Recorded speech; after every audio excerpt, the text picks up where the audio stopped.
बच्चों ये उस टाइम कोई ग्लिच की वजह से वो आपकी सेकंड वीडियो बंद हो गई थी, तो उसके आगे का कंटिन्यूएशन में है ये third lecture.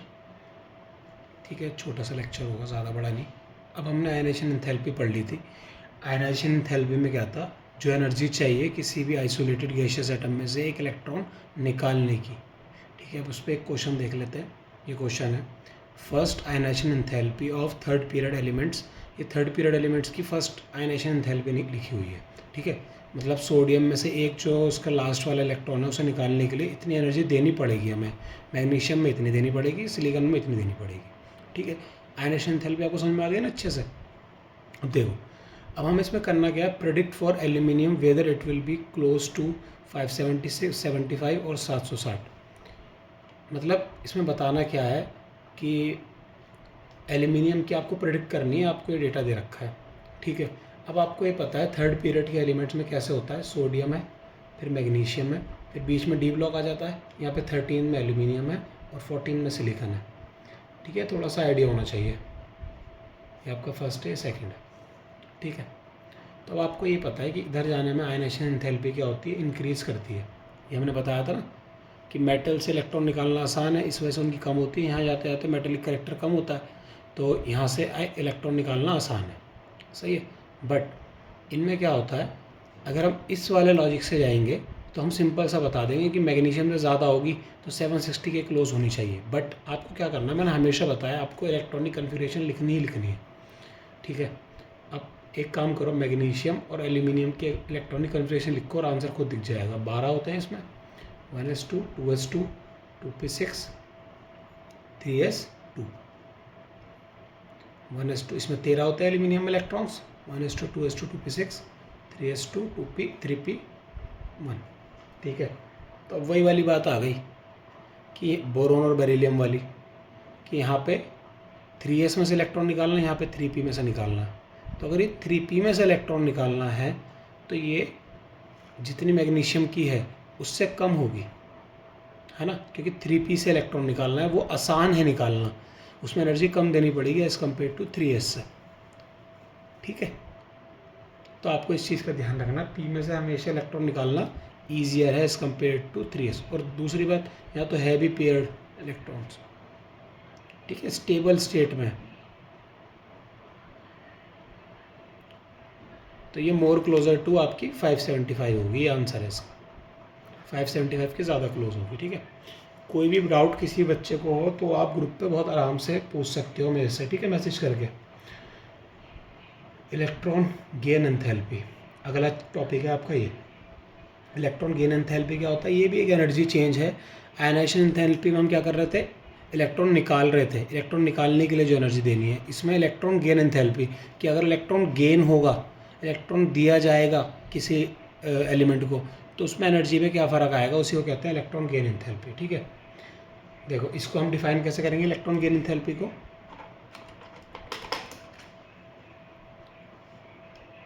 Electron gain enthalpy को आप कैसे डिफाइन करते हैं, EGE ऐसे करके लिख देते हैं इसे, EGE।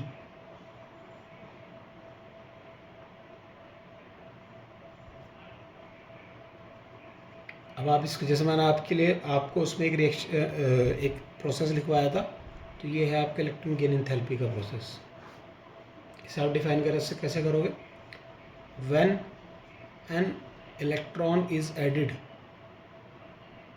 टू आइसोलेटेड, यहाँ गैसियस लिखना बहुत ज़रूरी है, isolated gaseous atom to convert it into corresponding anion, the enthalpy change is EGE। ठीक है, अभी जो EGE है इलेक्ट्रॉन गेन एंथैल्पी है, डिपेंडिंग ऑन द एलिमेंट, कि एलिमेंट कौन सा है, ये पॉजिटिव भी हो सकती है, नेगेटिव भी हो सकती है। सही है, अब देखो ये चीज़ बड़े ध्यान समझना, EGE में जो सबसे ज़्यादा कंफ्यूजिंग बात है वो यही है, पॉजिटिव और नेगेटिव। ठीक है, पॉजिटिव का मतलब क्या है कि आपको एनर्जी देनी पड़ रही है इलेक्ट्रॉन ऐड कराने के लिए। पॉजिटिव साइन और नेगेटिव साइन का मतलब यही तो बेटा। नेगेटिव साइन का मतलब क्या है कि एनर्जी सिस्टम से हमारे एलिमेंट से निकल रही है, इसलिए नेगेटिव साइन आ रहा है। पॉजिटिव साइन का मतलब क्या है कि हमें एनर्जी देनी पड़ रही है, ये बस ध्यान रखना, ठीक है। पॉजिटिव साइन का मतलब है कि आपको एनर्जी अंदर देनी पड़ रही है, एलिमेंट को देनी पड़ रही है, प्रोवाइड करनी पड़ रही है। नेगेटिव मतलब एनर्जी निकल रही है, ठीक है। अब किसी एटम में, कोई एक पर्टिकुलर एटम है एक्स, इसमें हमने इलेक्ट्रॉन ऐड करा दिया और इसने लपक के ले लिया, या एनायन बनाना चाह रहा है अपना, तो वो एनर्जी निकालेगा ना। मतलब वो कोई एलिमेंट उतना ज़्यादा, जैसे फ्लोरीन की बात करें तो इसकी बहुत ज़्यादा नेगेटिव इलेक्ट्रॉन गेन एंथैल्पी होगी, है ना, क्योंकि ये चाहता है इसे इलेक्ट्रॉन मिले। इसे इलेक्ट्रॉन मिलेगा तो ये स्टेबल होगा, और स्टेबल का मतलब क्या, एनर्जी रिलीज़ करेगा। यहाँ था, अगर यहाँ इसकी एनर्जी थी, इस पर्टिकुलर इलेक्ट्रॉन खाने के बाद इसकी यहाँ पे आ जाएगी, तो इतनी एनर्जी रिलीज़ करेगा ना ये। अब कोई पहले से स्टेबल बैठा है, उसको आप इलेक्ट्रॉन गेन एंथैल्पी, उसको आप इलेक्ट्रॉन गेन करा रहे हो, उसे इलेक्ट्रॉन दे रहे हो, तो एनर्जी लेगा ना पहले, उसे तो एनर्जी देनी पड़ेगी, उसे आपको ऊपर पहुँचाना पड़ेगा। समझ गया बात। तो उसके केस में पॉजिटिव होगी। तो डिपेंडिंग, जैसे आपका इलेक्ट्रॉन आयनाइजेशन एंथैल्पी जो होती है वो हमेशा पॉजिटिव होती थी, आपको हमेशा एनर्जी देनी पड़ती थी इलेक्ट्रॉन निकालने के लिए, है ना, किसी में कम किसी में ज़्यादा। But electron gain enthalpy positive negative दोनों हो सकती है डिपेंडिंग ऑन द एलिमेंट। मतलब अगर हम सीधी सीधी बात करें तो पॉजिटिव किसके लिए होगी, इलेक्ट्रो पॉजिटिव एलिमेंट्स के लिए, ठीक है। नेगेटिव किसके लिए होगी, इलेक्ट्रो नेगेटिव एलिमेंट्स के लिए।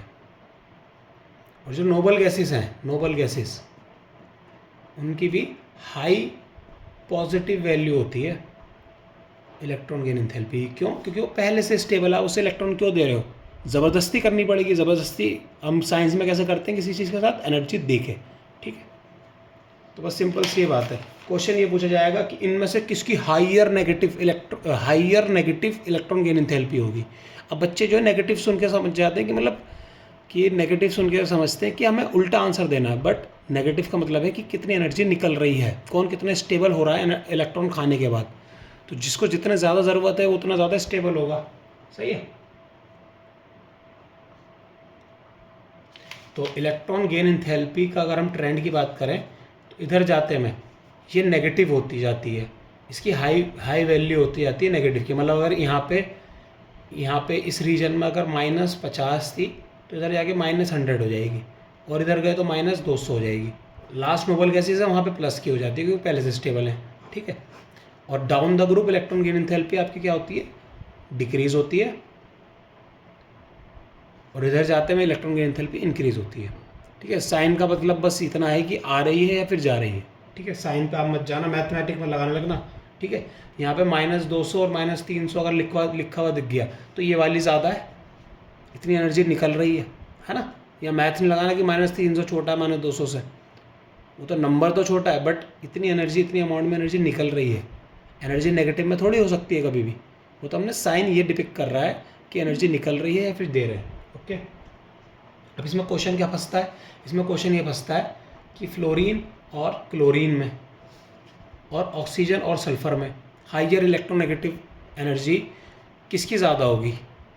तो बच्चे ये लगा कहेंगे कि फ्लोरीन ज़्यादा इलेक्ट्रोनेगेटिव है, यहाँ पे ऑक्सीजन ज़्यादा इलेक्ट्रोनेगेटिव है, तो इसकी ज़्यादा होगी। लेकिन इसमें क्या करना है आपको, फ्लोरीन का आप लिखो, इसमें थोड़ा सा आपका यहाँ पे क्वेश्चन फंसेगा क्या, फ्लोरीन और क्लोरीन का आप इलेक्ट्रॉनिक कन्फिग्रेशन लिखो। क्लोरीन की लिखो 17 इलेक्ट्रॉन्स हैं, 1s2 2s2 2p6 3s2 3p5। ऐसी फ्लोरीन का क्या होगा, 1s2 2s2 2p5, यहाँ पे 9 इलेक्ट्रॉन्स। तो अब यहाँ पे जो एक इलेक्ट्रॉन आएगा वो 2p5 में ऐड होगा, यहाँ पे जो इलेक्ट्रॉन आएगा वो 3p5 में ऐड होगा। तो फ्लोरीन है तो इलेक्ट्रोनेगेटिव सबसे ज़्यादा, ये इलेक्ट्रॉन पुल करेगा, बहुत अच्छे से पुल करेगा, बट इसमें एनर्जी कम निकलती है। क्यों, क्योंकि जब इलेक्ट्रॉन आएगा वो छोटे घर में आ रहा है, वो 2p में आ रहा है, वहाँ पे पहले से इलेक्ट्रॉन रिपल्शन ज़्यादा है, ठीक है, इंटर इलेक्ट्रॉनिक रिपल्शन पहले से ज़्यादा है, तो जो नया इलेक्ट्रॉन आएगा वो रिपल्शन ज़्यादा फील करेगा।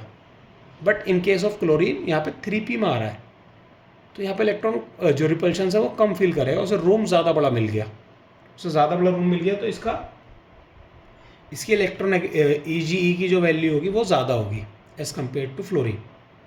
ऐसे सल्फर और ऑक्सीजन में क्या है, सेम सल्फर में भी वही है, ठीक है, यहाँ पे 3p4 में आ रहा है, यहाँ 2p4 में आ रहा है, तो इलेक्ट्रॉन यहाँ पे ज़्यादा अच्छा अपने आप को स्टेबल फील करेगा।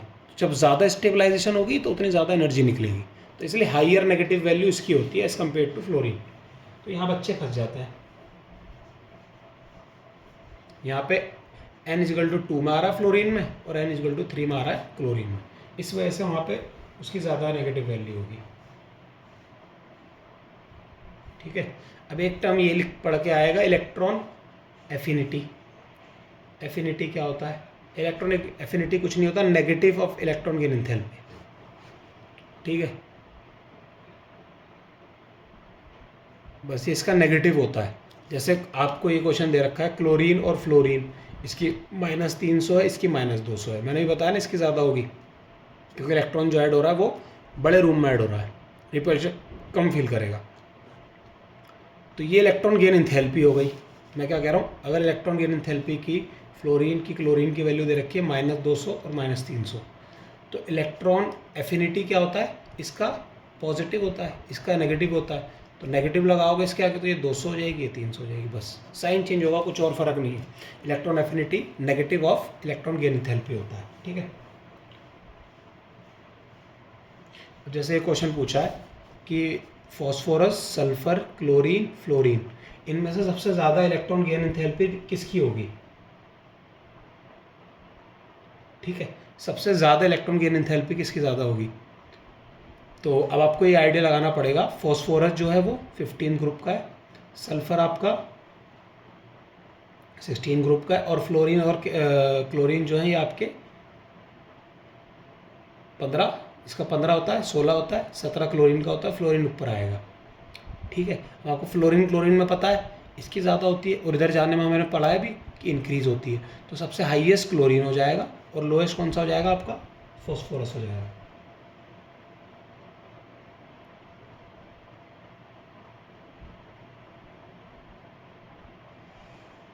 ठीक है, लीस्ट फॉस्फोरस की होगी Eg,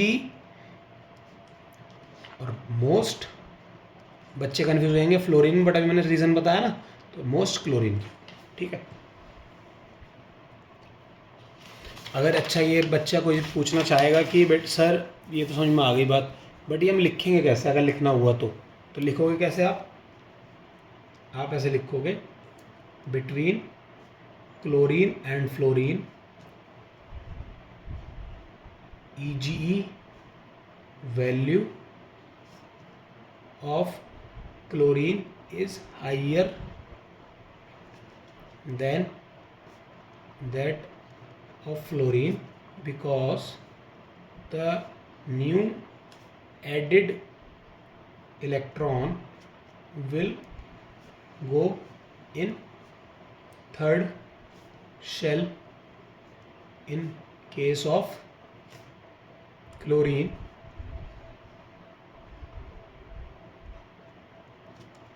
whereas it will go in second shell in case of fluorine, thereby experiencing more repulsion in case of fluorine due to smaller size of 2p subshell than 3p of chlorine। ठीक है, simple सी बात लिखनी है। अब अगला topic क्या है? Electronegativity. Electronegativity हम बहुत बार क्लास में पढ़ चुके हैं, डायपोल मूवमेंट में और 50 चीज़ों में। इलेक्ट्रोनेगेटिविटी क्या होती है बेटा? इलेक्ट्रोनेगेटिविटी सिंपल ही होती है आपकी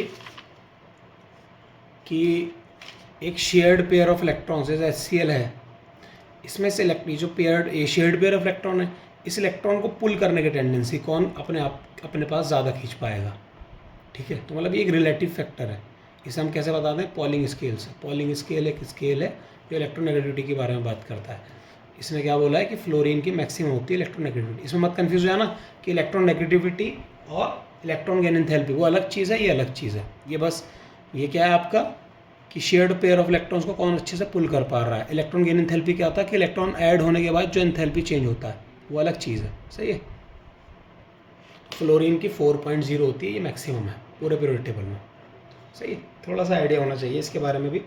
अब आपको पता है इलेक्ट्रॉन नेगेटिविटी इधर जाने में क्या होती होगी, इंक्रीज होती है, पीरियड में इंक्रीज होती है, और ग्रुप में डिक्रीज होती है। ठीक, ग्रुप में जैसे जैसे नीचे जाओगे वैसे वैसे इलेक्ट्रॉन नेगेटिविटी आपकी डिक्रीज होती है। सही है, जैसा आपसे पूछें पहले पीरियड की बात कर लें, पहले ग्रुप की बात कर लें,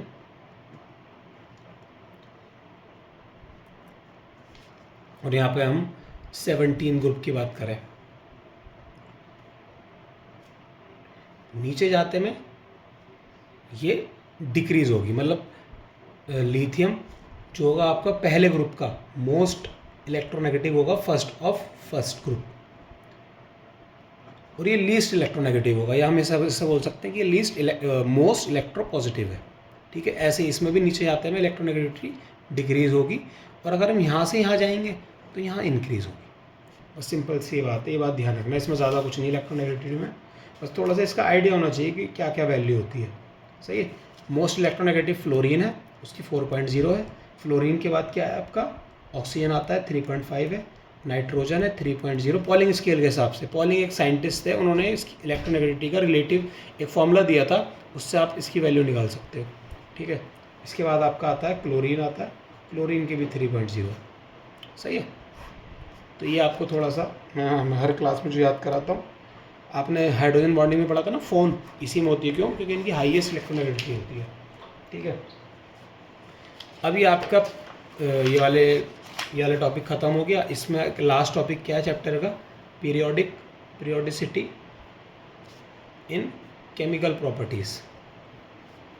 देखो बेटा, केमिकल प्रॉपर्टीज़ में कैसे देखते हैं, क्या होता है। पहली प्रॉपर्टी क्या, ऑक्सीडेशन स्टेट।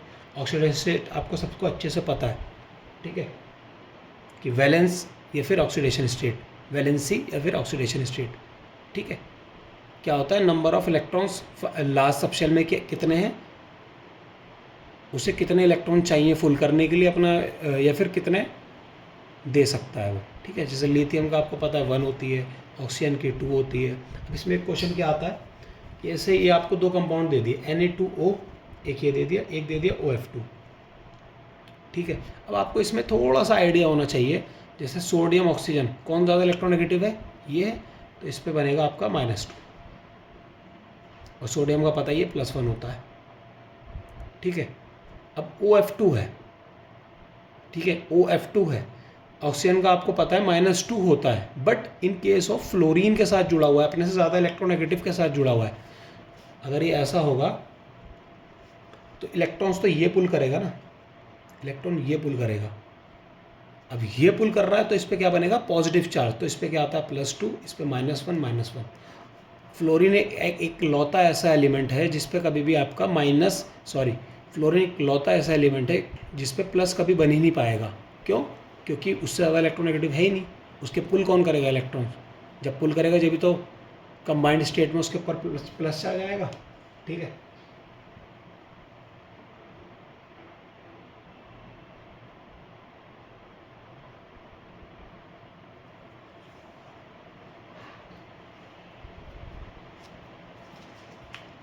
ठीक है। अब जैसे आपसे इस टाइप का क्वेश्चन आ सकते हैं, SI और BR का एक कंपाउंड बना रहा है, उसकी आप फॉर्मूला बताओ।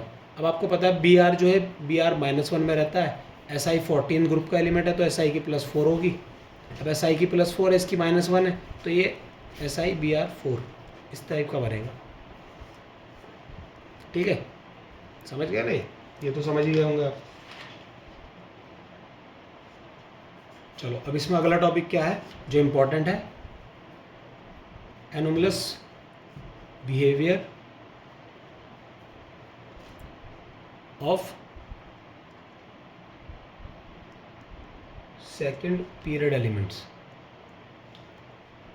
इसमें क्या है, सिंपल सी बात ये है कि जैसे आपका बेरिलियम वाला ग्रुप देखो, ठीक है, ये बेरिलियम वाला ग्रुप है। बेरिलियम कौन से ग्रुप का एलिमेंट है आपका, ये आपका सेकंड ग्रुप का एलिमेंट। ठीक है, बेरिलियम के बाद 13 ग्रुप उठाओ, कौन सा है, बोरोन वाला।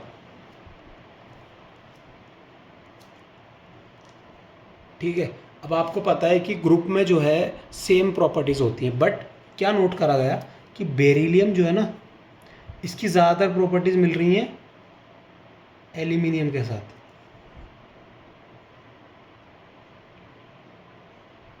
सही है। और ऐसी जो इससे पहले वाला क्या है, फर्स्ट ग्रुप कौन सा था हमारा, लिथियम वाला, लिथियम सोडियम ये वाला। दूसरी क्या देखा कि लिथियम की ज़्यादा अपने ग्रुप में तो मिल ही रही है प्रॉपर्टीज़, बट कुछ प्रॉपर्टीज़ सिमिलर हैं मैग्नीशियम के। ऐसी बेरिलियम की एल्यूमिनियम के साथ है, लिथियम की मैग्नीशियम के साथ है। तो ये ऐसे जैसे आपका ये स्क्वायर होता है, इसमें ये डायगोनल होता है, इसी को कहते हैं डायगोनल रिलेशनशिप।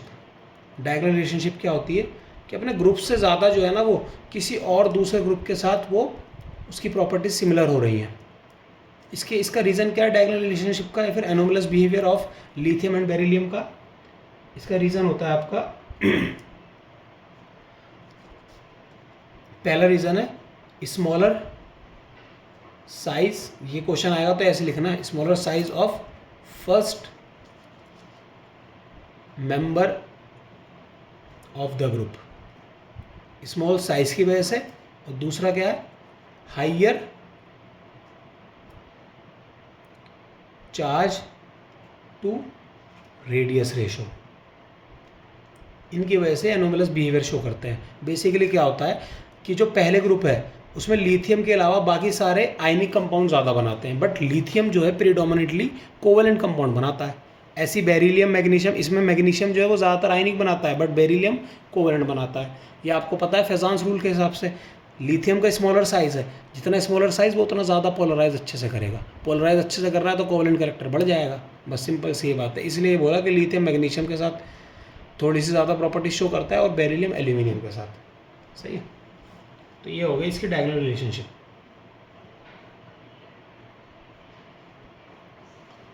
ठीक है, तो इसका रीज़न आप क्या दोगे, बस इतना देना, ज़्यादा दिमाग में लगाना, ये रीज़न देना है।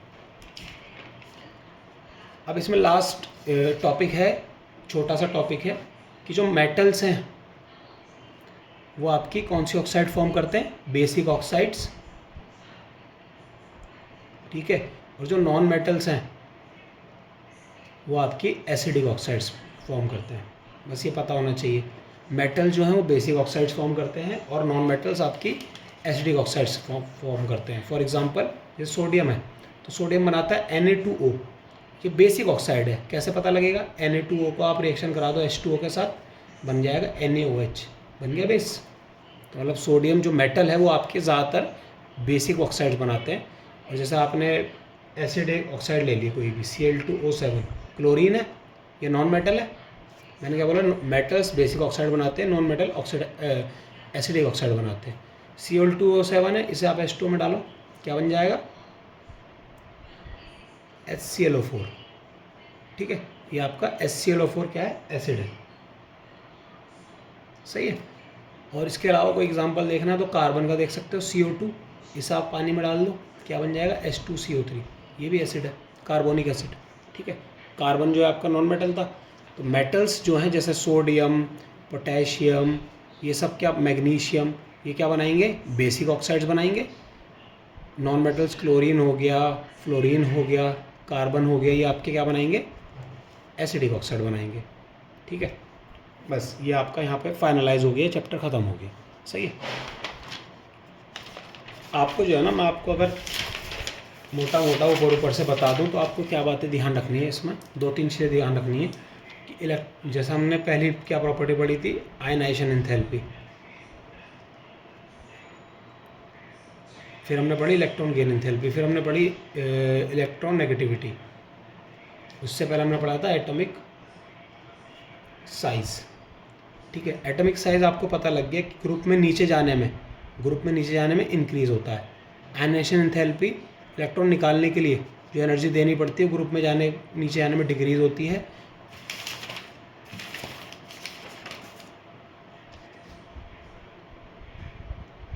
ठीक है, इलेक्ट्रॉन गेन एंथैल्पी भी ग्रुप में नीचे आने में डिक्रीज़ होती है। और इलेक्ट्रॉन नेगेटिविटी EN वैल्यू, ये भी ग्रुप में नीचे आने में डिक्रीज़ होती है। सही है। तो मतलब एक ही चीज़ है, एटॉमिक साइज जो ग्रुप में नीचे आने में इंक्रीज़ हो रहा है, बाकी सारी चीज़ें डिक्रीज़ हो रही हैं। एटॉमिक साइज पीरियड में इधर जाने में डिक्रीज़ होता है। ठीक है, आयनाइजेशन एंथैल्पी पीरियड में इधर जाने में इंक्रीज़ होती है, इलेक्ट्रॉन गेन एंथैल्पी भी इंक्रीज़ होती है और ये भी इंक्रीज़ होती है। तो बस इसका ट्रेंड अलग है, बाकी सबका ट्रेंड सेम है, ठीक है। बाकी ये जनरल ट्रेंड है, वो आपको आंसर देना होगा तो आप इलेक्ट्रॉनिक कन्फिग्रेशन से कर दोगे, ठीक है। और इसमें जो है ना 2 चीज़ें हैं बस इस चैप्टर में। पहली चीज़ क्या है, शील्डिंग इफेक्ट,